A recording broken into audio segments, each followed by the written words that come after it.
രണ്ട് സമതല ദർപ്പണങ്ങൾ എക്സ് കോണളവിൽ ചേർത്ത് വെച്ച് രൂപപ്പെടുത്താവുന്ന പ്രതിബിംബങ്ങളുടെ എണ്ണം. ഞാനൊരു സമതല ദർപ്പണം, അതിന്റെ മുമ്പിൽ പോയി ഞാൻ അങ്ങോട്ട് നിൽക്കുന്നു. അതിനുള്ളിൽ എനിക്ക് എന്നെ കാണാൻ പറ്റുമെങ്കിൽ ആ കാണുന്ന എന്നെ ഞാൻ വിളിക്കുന്ന പേരാണ്. എല്ലാവർക്കും കീ ലേണിംഗിലേക്ക് സ്വാഗതം. എന്റെ പേര് സിബിൻ. നമ്മൾ ഇന്ന് കാണാൻ പോകുന്നത് ഫിസിക്സിലെ ഒരു ചെറിയ പോർഷനാണ്. എന്താണെന്ന് വെച്ചിട്ടുണ്ടെങ്കിൽ സമതല ദർപ്പണത്തിലെ പ്രതിബിംബ രൂപീകരണവും പ്രതിബിംബങ്ങളുടെ എണ്ണവും. സമതല ദർപ്പണത്തിലെ പ്രതിബിംബ രൂപീകരണവും പ്രതിബിംബങ്ങളുടെ എണ്ണവും. സമതല ദർപ്പണം അല്ലെങ്കിൽ ഇംഗ്ലീഷിൽ പ്ലെയിൻ മിറർ എന്ന് പറയുന്നത് എന്താണെന്ന് വെച്ചാൽ നമ്മൾ വീട്ടില് മുഖം നോക്കുന്നത് പോലത്തെ ഒരു കണ്ണാടിയെ വിളിക്കുന്ന പേരാണ് സമതല ദർപ്പണം. സമതല ദർപ്പണം ഫിസിക്സിൽ നമുക്ക് എക്സാമിന് ചോദ്യം വരുന്ന ഒരു സെക്ഷനാണ്. ഈ സമതല ദർപ്പണത്തിലെ പ്രതിബിംബങ്ങളുടെ രൂപീകരണവും പ്രതിബിംബങ്ങളുടെ എണ്ണത്തെ കുറിച്ചുമാണ് ഈ ഒരു സെക്ഷനിൽ നമ്മൾ കാണാൻ പോകുന്നത്. നേരെ പോകുന്നത് പ്രതിബിംബങ്ങളുടെ രൂപീകരണത്തെ കുറിച്ചാണെങ്കിൽ ഒരു സമതല ദർപ്പണം എടുക്കുന്നു, ഞാൻ അതിന്റെ മുമ്പിൽ പോയി നിൽക്കുന്നു. അതിന്റെ ഉള്ളിൽ എനിക്ക് എന്നെ കാണാൻ സാധിക്കും. ഒരു സമതല ദർപ്പണം എടുത്തു, അതിന്റെ മുമ്പിൽ പോയി ഞാൻ അങ്ങോട്ട് നിൽക്കുന്നു. അതിനുള്ളിൽ എനിക്ക് എന്നെ കാണാൻ പറ്റുമെങ്കിൽ ആ കാണുന്ന എന്നെ ഞാൻ വിളിക്കുന്ന പേരാണ് എന്റെ പ്രതിബിംബം എന്ന് പറയുന്നത്.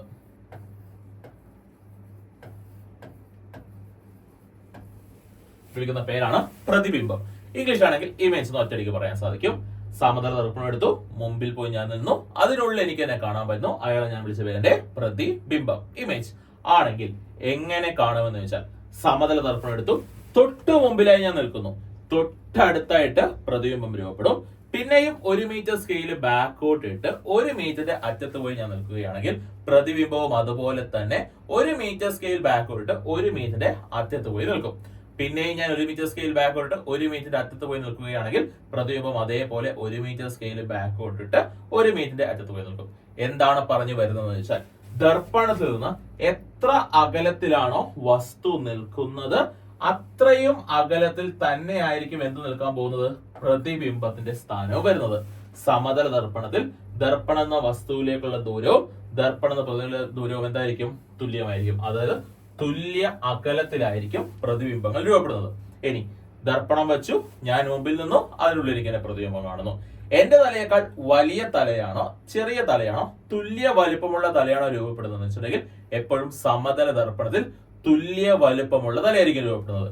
അതായത് വസ്തു നിൽക്കുന്നത് തുല്യ അകലത്തിലാണെങ്കിൽ പ്രതിബിംബവും തുല്യ അകലത്തിൽ തുല്യ വലുപ്പത്തിൽ തന്നെ രൂപപ്പെടും. ഇനി എപ്പോഴെങ്കിലും ഞാൻ നിവർന്നു നിൽക്കുന്ന പ്രതിബിംബം ദർപ്പണത്തിൽ തല കീഴായി വരുമോ എന്ന് വെച്ചാൽ അതൊരിക്കലും തല കീഴായി ലഭിക്കില്ല.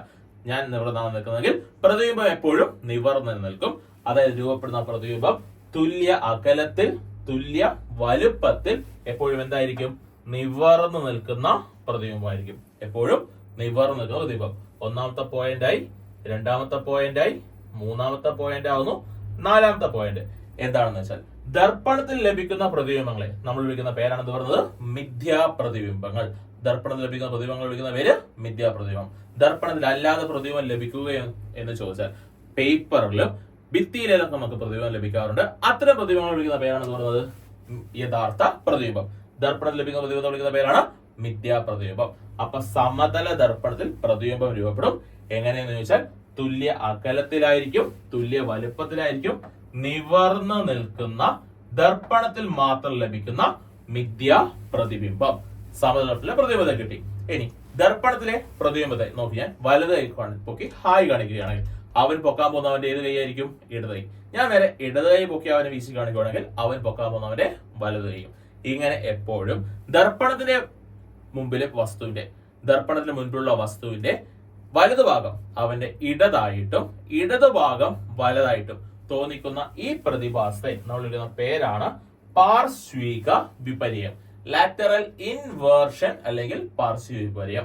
വസ്തുവിന്റെ വലതുഭാഗം പ്രതിബിംബത്തിന്റെ ഇടതായി തോന്നിക്കുന്ന പ്രതിഭാസത്തെ വിളിക്കുന്ന പേര് പാർശ്വിക വിപര്യം. ആംബുലൻസ് ഒരിക്കലും എഴുതാറില്ല. എന്ത് ചെയ്യും, നേരെ തല തിരിച്ചെഴുതും. എന്തുകൊണ്ടാണെന്ന് ചോദിച്ചിട്ടുണ്ടെങ്കിൽ മുമ്പിൽ വരുന്ന വാഹനത്തിന് വ്യക്തമായി കറക്റ്റായി വായിക്കാൻ.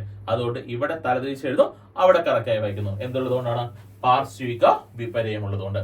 പരന്നിരിക്കുന്ന കണ്ണാടികൾ വിളിക്കുന്ന പേരാണ് സമതല ദർപ്പണമെങ്കിൽ അത്തരം ദർപ്പണത്തിൽ രൂപപ്പെടുന്ന പ്രതിബിംബത്തെ കുറിച്ച് നമ്മൾ പറഞ്ഞു. എങ്ങനെ പ്രതിബിംബം രൂപപ്പെടുന്ന വെച്ചാൽ തുല്യ അകലത്തിൽ തുല്യ വലുപ്പത്തിൽ നിവർന്നു നിൽക്കുന്ന ദർപ്പണത്തിൽ മാത്രം ലഭിക്കുന്ന പ്രതിബിംബം മിഥ്യാ പ്രതിബിംബം. ഇടതുഭാഗം അവിടെ വലതായി തോന്നിക്കുന്ന പ്രതിഭാസത്തെ നമ്മൾ വിളിച്ച പേരാണെന്ന് പറയുന്നത് പാർശ്വിക വിപര്യം അല്ലെങ്കിൽ ലാറ്ററൽ ഇൻവേർഷൻ. എക്സാമ്പിൾ ചോദിക്കുകയാണെങ്കിൽ ആംബുലൻസ് എന്ന് തലതിരിച്ചതിന് കാരണം എന്താണ്? പാർശ്വിക വിപര്യത്തിന് എക്സാമ്പിൾ ആണ്, ഉദാഹരണമാണ്. ആണെങ്കിൽ ചോദ്യം ഇതാണ്, ഒരു ദർപ്പണത്തിന് മുൻപിൽ നിൽക്കുമ്പോൾ ലഭിക്കുന്ന പ്രതിബിംബം നിവർന്നതും തുല്യ വലുപ്പമുള്ളതുമാണെങ്കിൽ ആ ദർപ്പണം ഏത്? ഓപ്ഷൻ വരാൻ പോകുന്നത് സമതല ദർപ്പണമെന്നും കോൺകേവ് ദർപ്പണമെന്നും കോൺവെക്സ് ദർപ്പണമെന്നും നമുക്കാണെങ്കിൽ ഏതാണ് കറക്റ്റ് ആൻസർ? അത് ഉറപ്പായിട്ടും ഏതാണ്? സമതല ദർപ്പണം, പരന്നിരിക്കുന്ന കണ്ണാടികളാണ്. ഇപ്പോ പ്രതിബിംബ രൂപീകരണത്തെ കുറിച്ച് പറഞ്ഞു കഴിഞ്ഞാൽ ഇനി പോകുന്നത് എങ്ങോട്ടാ വെച്ചാൽ സമതല ദർപ്പണത്തിൽ രൂപപ്പെടുന്ന പ്രതിബിംബങ്ങളുടെ എണ്ണത്തെ കുറിച്ച് പറയുന്നു. രണ്ട് സമതല ദർപ്പണങ്ങൾ എക്സ് കോണളവിൽ ചേർത്ത് വെച്ച് രൂപപ്പെടുത്താവുന്ന പ്രതിബിംബങ്ങളുടെ എണ്ണം. ഞാനൊരു സമതല ദർപ്പണം എടുക്കുന്നു, വേറൊരു സമതല ദർപ്പണം എടുക്കുന്നു, രണ്ടും കൂടി ഒരു എക്സ് കോണളവിൽ അങ്ങോട്ട് ചേർത്ത് വെക്കുന്നു. അതിന് മുൻപിൽ പോയി ഞാൻ നിൽക്കുകയാണെങ്കിൽ രൂപപ്പെടുന്ന പ്രതിബിംബങ്ങളുടെ എണ്ണം ഇവിടെ ഒരെണ്ണവും ഇവിടെ ഒരെണ്ണവുമാണ് രൂപപ്പെടുന്നത് വെച്ചിട്ടുണ്ടെങ്കിൽ അല്ല, പ്രതിബിംബം അങ്ങോട്ടും ഇങ്ങോട്ടും റിഫ്ലക്ട് ചെയ്ത് ഇഷ്ടം പോലെ പ്രതിബിംബങ്ങൾ കിട്ടാം.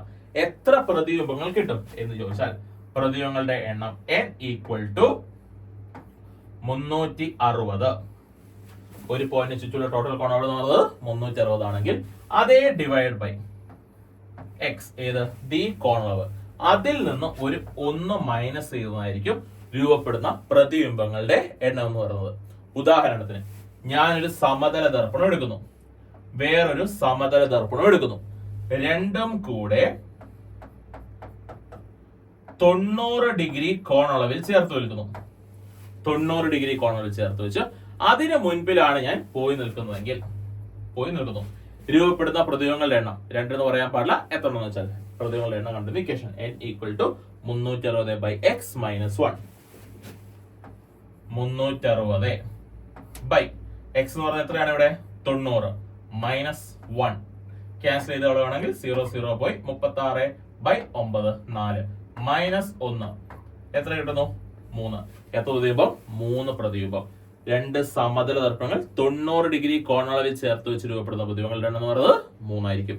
എപ്പോഴും 3 ആണെന്ന് വെച്ചാൽ അല്ല, ആംഗിൾ എപ്പോ 90 വരുന്നോ അപ്പോഴാണ് പ്രതിബിംബങ്ങളുടെ എണ്ണം എന്തായിട്ട് വരുന്നത്? 3 ആയിട്ട് വരുന്നത്. ഇനി ഞാൻ ഒരു സമതല ദർപ്പണം എടുത്തു, വേറെ സമതല ദർപ്പണം എടുത്തു, രണ്ടും കൂടെ ഒരു 45 ഡിഗ്രി കോണളവ്, എത്രയാണ്? 45 ഡിഗ്രി കോണളവിൽ ചേർത്ത് വെക്കുന്നു. രൂപപ്പെടുന്ന പ്രതിബിംബങ്ങളുടെ എണ്ണം ചോദിക്കുകയാണെങ്കിൽ 360 ബൈ 45 മൈനസ് 1. 45 വെച്ച് വെട്ടി കളയുന്നു, എത്ര പ്രാവശ്യം? 8 പ്രാവശ്യം. 8 മൈനസ് 1 എത്ര പ്രതിബിംബം ലഭിക്കുന്നു? 7 പ്രതിബിംബം ലഭിക്കും. രണ്ട് സമതല ദർപ്പണങ്ങൾ 45 ഡിഗ്രി കോണളവിൽ ചേർത്ത് വെച്ച് രൂപപ്പെടുത്താവുന്ന പ്രതിബിംബങ്ങളുടെ എണ്ണം എന്ന് പറയുന്നത് 7 പ്രതിബിംബമാണ്. ഇനി പിന്നെയും ഞാൻ കോൺ മാറ്റുന്നു. രണ്ട് സമതല ദർപ്പണങ്ങൾ 30 ഡിഗ്രി കോണളവിൽ ഞാൻ ചേർത്ത് വെക്കുന്നു. ഉള്ളിൽ പോയി നിന്ന് രൂപപ്പെടുത്താവുന്ന പ്രതിബിംബങ്ങളുടെ എണ്ണം 360 ബൈ 30 മൈനസ് 1 ക്യാൻസൽ ചെയ്ത് പോകുന്നു. 36 3 12 പ്രാവശ്യം മൈനസ് 1 എത്ര പ്രതിബിംബം? 11 പ്രതിബിംബം. രണ്ട് സമതല ദർപ്പണങ്ങൾ 30 ഡിഗ്രി കോണളവിൽ ചേർത്ത് വെച്ച് രൂപപ്പെടുത്തുന്ന പ്രതിബിംബങ്ങളുടെ എണ്ണം എന്ന് പറയുന്നത് എത്രയാണ്? 11. അങ്ങനെയാണെങ്കിൽ ചോദ്യം നിങ്ങളുടെ മനസ്സിലേക്ക് വരണം. 90 ഡിഗ്രിയിൽ വെക്കുന്നു, പ്രതിബിംബങ്ങളുടെ എണ്ണം എത്രയാണ്? 3. 45 ഡിഗ്രിയിലേക്ക് കുറക്കുന്നു, പ്രതിബിംബങ്ങളുടെ എണ്ണം എത്രയാണ്? 7. 30 ഡിഗ്രിയിലേക്ക് പിന്നെയും കുറക്കുന്നു, പ്രതിബിംബങ്ങളുടെ എണ്ണം എത്രയാണ്? 11. എന്ത് മനസ്സിലാക്കണം എന്ന് ചോദിച്ചാൽ സമതല ദർപ്പണങ്ങൾ തമ്മിലുള്ള കോണളവ് കുറഞ്ഞു വരുന്നതിനനുസരിച്ച് പ്രതിബിംബങ്ങളുടെ എണ്ണം എന്ത് ചെയ്തുകൊണ്ടിരിക്കും? കൂടിക്കൊണ്ടിരിക്കും. എല്ലാ പ്രാവശ്യവും എക്സാമിന് കോണളവ് തന്ന് പ്രതിബിംബങ്ങളുടെ എണ്ണം ചോദിക്കണം നിർബന്ധമില്ല. ചോദ്യം 4 കോണളവ് തന്ന് ഏറ്റവും കൂടുതൽ പ്രതിബിംബം ലഭിക്കുന്നത് എവിടെ, അല്ലെങ്കിൽ ഏറ്റവും കുറവ് പ്രതിബിംബം ലഭിക്കുന്ന എവിടെ ചോദിച്ചേക്കാം. ആംഗിൾ ഏറ്റവും കുറയുന്ന അവസ്ഥയിൽ പ്രതിബിംബങ്ങളുടെ എണ്ണം എന്തായിരിക്കും? കൂടുതലായിരിക്കും. രണ്ട് സമതല ദർപ്പണങ്ങൾ തമ്മിലുള്ള കോണളവ് കുറഞ്ഞു വരുന്നതിനനുസരിച്ച് പ്രതിബിംബങ്ങളുടെ എണ്ണം കൂടിക്കൊണ്ടിരിക്കും.